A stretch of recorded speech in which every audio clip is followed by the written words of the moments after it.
Greetings again, Internet. How's it going? Welcome again to Wind the Truck. This will be episode 4. I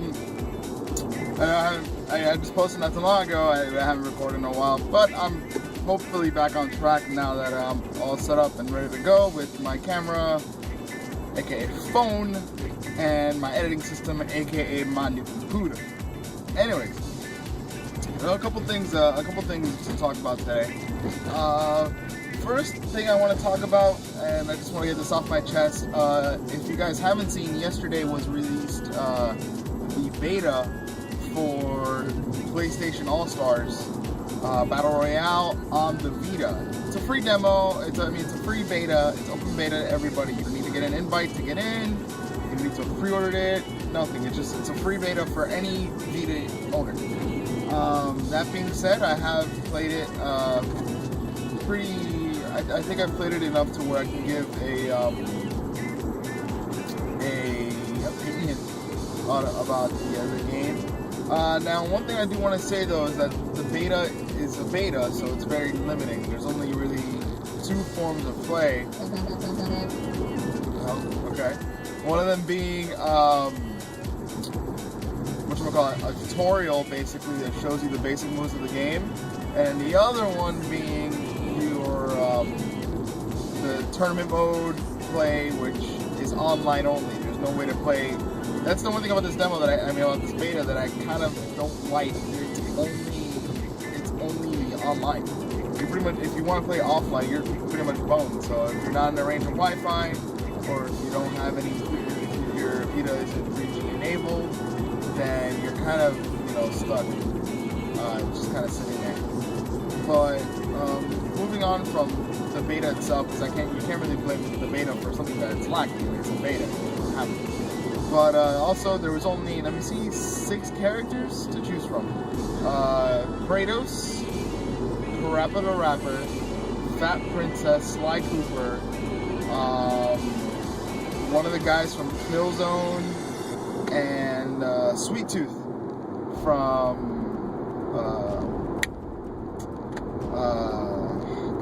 Twisted Metal. Yeah, it took me a while to remember that because I don't care about Twisted Metal. That's a little insight for you. But of course, it only had 6 characters. The roster for when you actually click on the media icon shows like a bunch of people. Nathan Drake, Ratchet and Clank, Jack and Daxter, the Big Daddy from BioShock, a bunch of characters. It's crazy. The roster looks really, really big, really hefty, and I like that. It just kind of sucks that you're stuck with 6, but it happens. I'm not gonna complain about that. Gameplay-wise, the game does feel a lot like Smash Bros. And that's kind of, just obvious. That's not anything surprising. Everybody knew this game was going to be like Smash Bros. If only a little bit more. It's not as streamlined as Smash Bros. What I mean by that is, the way that you kill your opponents and you get points is by charging up your super move. Well, how do you do that? You attack your enemies over and over again and gain ability points. Using square, triangle, and circle to do like a light attack, a weapon attack, or like a jumping dodge attack thing. It's weird. That's how you build up a charge, and then once you build up a charge between a level 1 and there's 3 different levels of specials. There's 1, 2, and 3. 1 is usually a pretty weak short attack. 2 has more range, and then level 3 is you actually transform and something. You do something cool, kind of like a final smash in Smash Bros. But it doesn't feel right. It doesn't feel like Smash Bros does, in the sense that, okay, in Smash Bros you don't need to build up a combo to kill anybody. You just gotta keep juggling, and then send them off the screen. This game, it's like it forces you to build a combo, and even if you're playing really good, let's say somebody gets an item, because you can get items in the game, and like in the demo, in the beta, there's a rocket launcher, a mine, swords. The rocket launcher you can tell from was Uncharted. The mine, I'm guessing it's from Ratchet and Clank, although I could be wrong. And I have no idea where that double sword thing is from, although I'm guessing Jack and Daxter. I could be wrong. But whenever you use those items, you knock ability points out of your opponent. So you've been playing good.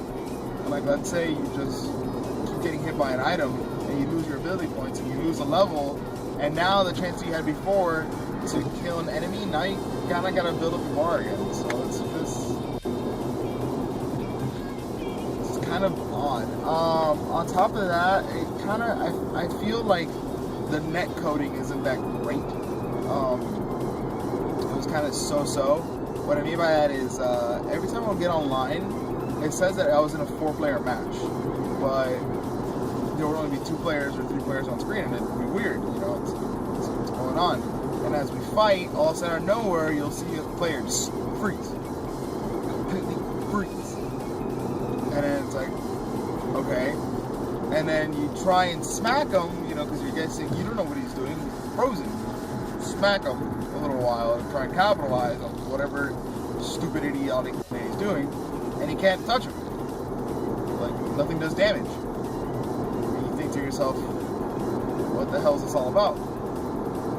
Turns out, get this, turns out that the reason why you can't harm him is because his connection to the server is dead, pretty much. So now you're standing there with nobody else to fight, waiting for his connection to get back on track so you can get back to the fight.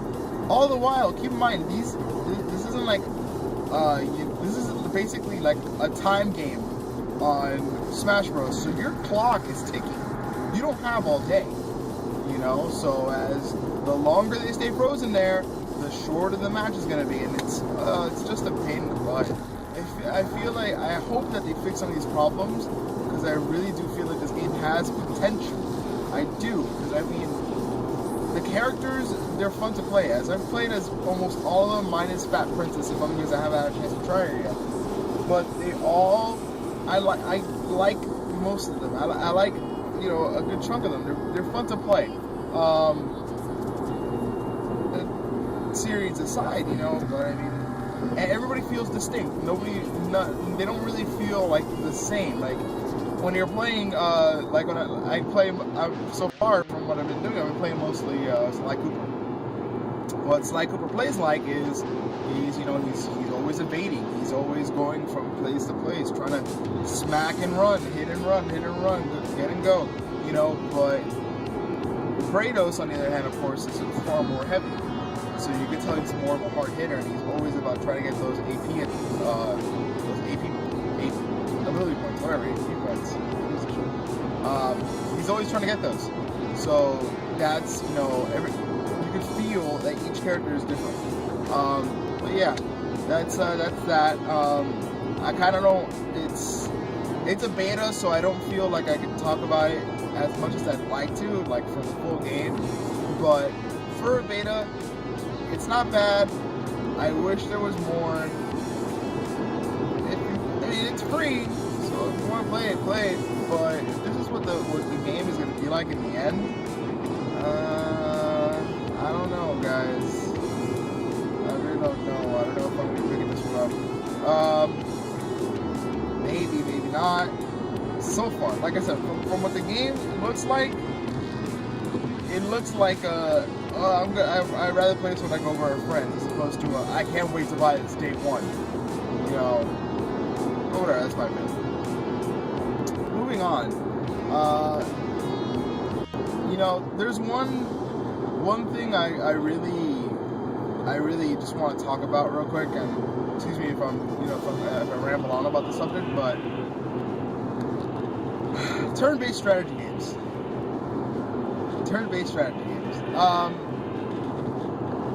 There's I have a lot of friends online that they like a lot of actual, like, real-time strategy games like StarCraft,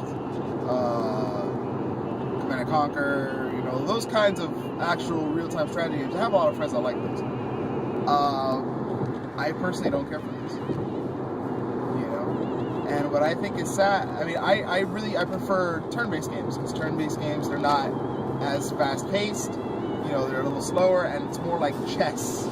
It's not like, you know, let's see how fast I can crank out units and rush you. You know, I know not everybody plays like that, but the majority of people do. And that's technically one of the better strategies, you know, about how many actions you can perform a minute. Turn-based strategy games I like more because they're more like chess, and I find them more fun. That being said, I find the lack of turn-based strategy games kind of, you know, disappointing nowadays. A couple years ago, back, I'm going to say 2007, 2006, all out of nowhere, there was this great resurgence of great turn-based strategy games.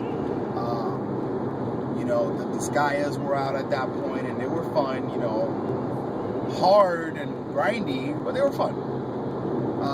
Advance Wars, which Advance Wars Dual Strike is one of my favorite games from the Nintendo DS. Such a good strategy game. And it's like, it just, Days of Ruin came out, and all out of nowhere, it died. It's such a pity. Dual Strike was such a good game. It was such a good strategy game, and I'm so sad to see that series is like dying. The Fire Emblem, Path of Radiance had come out not that long ago. By that point, Sacred Stones, which is still my favorite Fire Emblem by far. What is it? Radiant Dawn had just come out just around 2007, 2008. I don't remember off the top of my head. Fire Emblem was getting big in the West finally. Fire Emblem, I've loved Fire Emblem for a long time as well. It's another series that I really got into back when I was like in middle school, while everybody else was playing, you know, Pokemon and all that stuff. And what else were? Oh, Pokemon like Beyblade and Yu-Gi-Oh and something. Anybody remember Beyblade? Tops? They still sell those. I remember I used to have like one, and then like 2 weeks later I was like, yep, this is lame. Anyways, yeah, while everybody was playing that, I was playing Advance Wars and Fire Emblem, you know. So I not even just the like because at that point there was only one version of Fire Emblem in America, and that was God, what's it called? Ryuko no Ken, I believe, which is the Elliowood story. It's the second one to come on Game Boy Advance. The second one to come on Game Boy Advance in Japan. The first one to come on Game Boy Advance here. But I remember getting a couple emulators back then and just playing the SNES versions of Fire Emblem, Gracia 776, Gaiden, you know, all those great games, you know. And most importantly, the one turn-based strategy game that I absolutely adore, I love these series, is Super Robot Wars, Super Robot Taisen. I think I've talked about this a couple times on the podcast before, but these games, I mean, Super Robot Taisen has been around now for over 25 years. The series started back on the Game Boy Color, and basically what it is, I mean, not the Game Boy Color, the original Game Boy Color. What the game is, I mean, what the series is essentially, they take not Gundams, mechs, you know, mechs from different series, and they put them together in a turn-based strategy game. And while the turn-based strategy element is really good, the attacks are over the top and they're flashy and they're just so cool. They're really great, you know. And it's always really well-known animes. So, like, the first Super Robot Taisen had, you know, the three big robot animes at the time, which were Mobile Suit Gundam, Mazinger Z, and Armored Trooper Batamas. And, you know, the list has just expanded from there.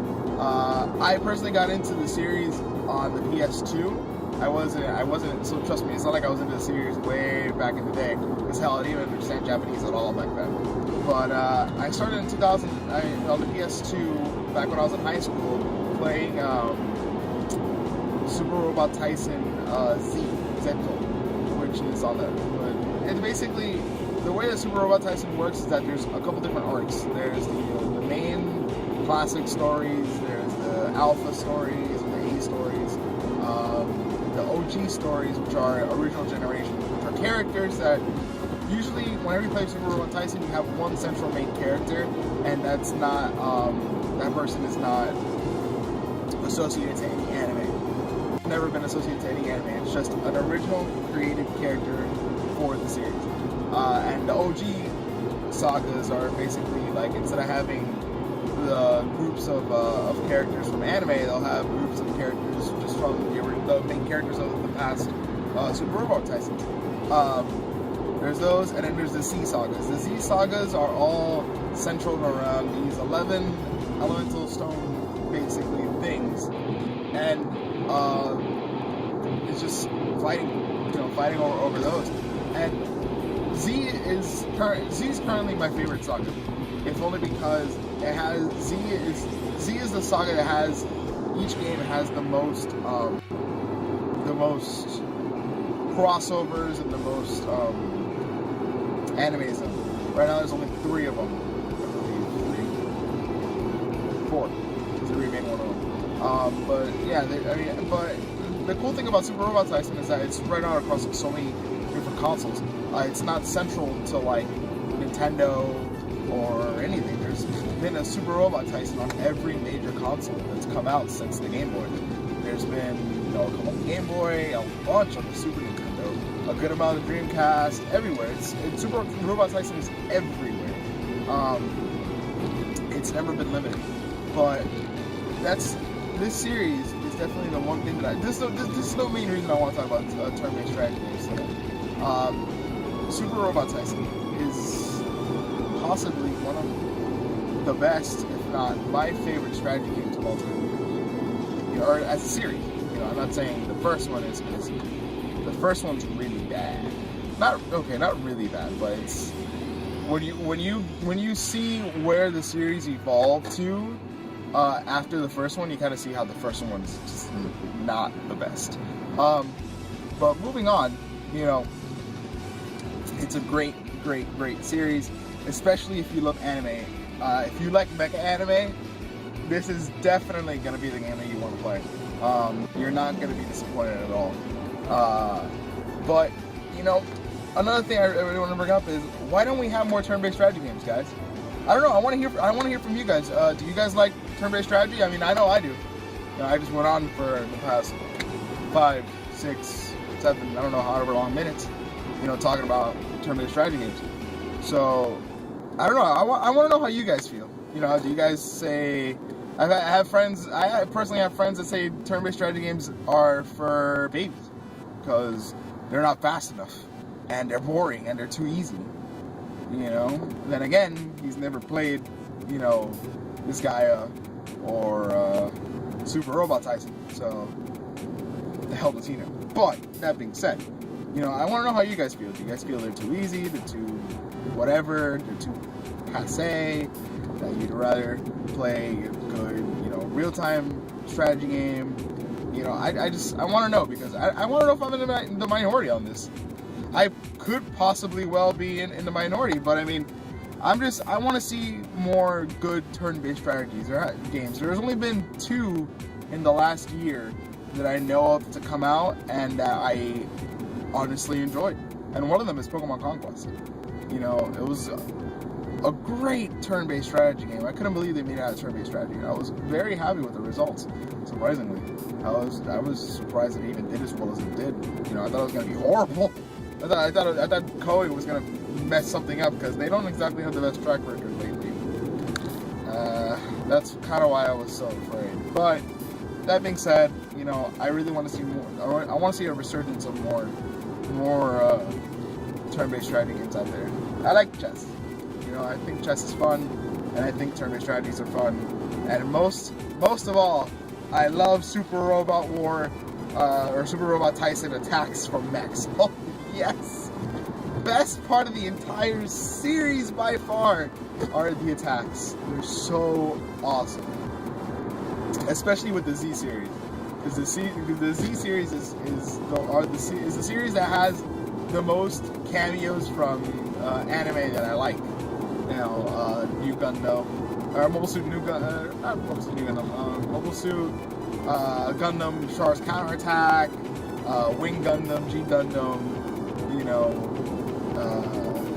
Kogias, Eureka 7, Gurren Lagann, Mazinger Z, even though they all have Mazinger Z, that's no shock.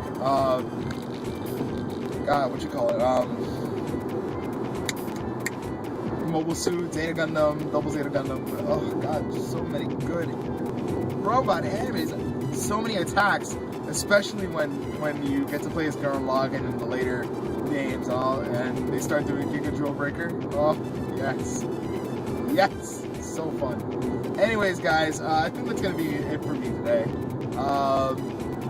As always, please like and subscribe onto my channel if you like what you see here, or if you just like listening to me rant on about stupid shit. If you forgot, please comment. You know, let me know any other questions, any topics you want to get my opinion on. Let me know how I'm doing. You know, like I said, hit that like button, hit that subscribe button. It really helps out more than you know. You can always follow me at youtube.com/AlexChino55 or on YUAN.podcast.com, which is I am affiliated with. That's my I'm not gonna say it's my podcast, but I do post myself on there a couple times. But anyways, that's gonna do it for this episode. Thanks, guys. I really appreciate you for listening on to my stupid ramblings and my idiocy sometimes.